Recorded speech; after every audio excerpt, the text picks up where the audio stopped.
A conversation between the teacher and the students. The teacher says, Count the numbers 1 to 10. the students counted 1, 2, 3, 4, 5, 7, 8, 9, 10. The teacher says, Where is 6? You didn't count the number 6. for that the student replied, Today in the morning news, I heard that 6 were died in the road accident. other students were laughed while hearing it.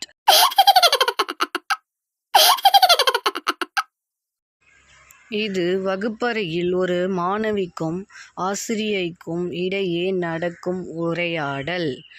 ஆசிரியர்: 1 முதல் 10 வரை எண்களை கூறு. மாணவி: 1, 2, 3, 4, 5, 7, 8, 9, 10. ஆசிரியர்: என் 6 எங்கே? நீ 6ஐ கூட்டவில்லையே. மாணவி: நான் இன்று காலை செய்தியில் 6 ஒரு சாலை விபத்தில் இறந்துவிட்டதாக பார்த்தேன். இந்த பதிலை கேட்ட மற்ற மாணவர்கள் சிரித்தனர்.